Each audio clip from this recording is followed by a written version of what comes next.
Hai semua, Assalamualaikum. Pada hari ini saya nak kongsikan resepi yang cukup menarik dan sedap sangat, iaitu popiah pisang.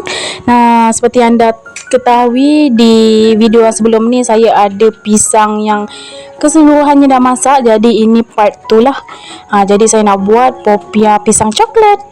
Ni saya kupas guna pisau sebab dia dah terlalu masak. Jadi dia punya kulit tu tak nak lepas daripada pisangnya tu.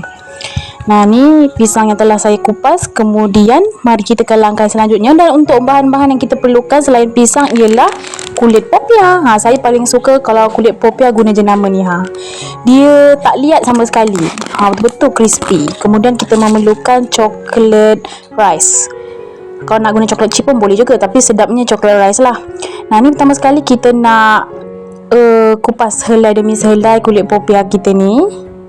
Memang susah sedikit lah, sebab kalau jenama ni dia macam senang sangat koyak, tapi kalau buat goreng memang sedap. Dia tak liat. Saya suka sangat jenama ni. Sebelum ke langkah selanjutnya, kita nak buat dia punya gam. Gunakan tepung gandum dan juga air saja. Kalau nak misalnya nak guna telur pun boleh juga. Tapi macam telur tu macam susah lekat, lebih baik guna tepung gandum. Sekarang kita gunakan sehelai kulit popiah. Kemudian kita letakkan satu biji pisang. Ni saya guna pisang monyet.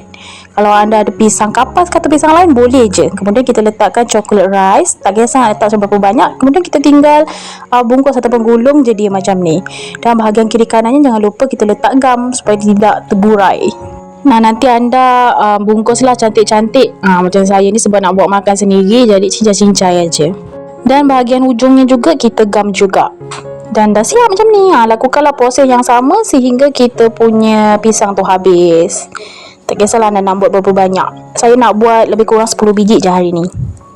Biasanya anda kalau ada pisang masak, sukanya buat apa? Mungkin boleh komen dekat bawah dan kongsikan kepada kita semua. Popiah pisang coklat ni antara salah satu yang paling saya suka sebab rasanya sedap sangat, crispy. Bila masuk je dekat mulut, cair dia punya coklat dan juga pisang tu. Anda kalau nak tahu sedap tak sedap, memang wajib cuba sendiri kat rumah. Tapi dia sedikit berminyak lah. Kalau anda nak kurangkan minyak, mungkin boleh guna air fryer ataupun anda guna kulit popiah jenama lain. Kalau jenama yang ni macam serap minyak sikit, tapi dia crispy, tak liat. Selesai aktiviti bungkus-membungkus, sekarang kita ke langkah selanjutnya, iaitu goreng-menggoreng. Pastikan minyak dah betul-betul panas, baru masukkan kita punya popiah ni. Kalau tidak nanti diserap minyak.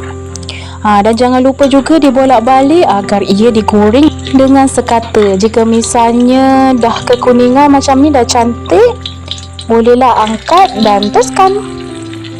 Simple sangat kan? Cuma guna 3 bahan aja dan menghasilkan kudapan yang sangat sedap, sesuai sangat dibuat menu petang ataupun sarapan sambil ngeteh ataupun ngopi. Terbaik. Ni kita tinggal lakukan proses yang samalah sampai kita punya popiah ni selesai digoreng. Sama macam tadi, jangan lupa dibolak-balik agar ia digoreng dengan sekata. Jika misalnya dah kekuningan cantik, bolehlah angkat dan toskan.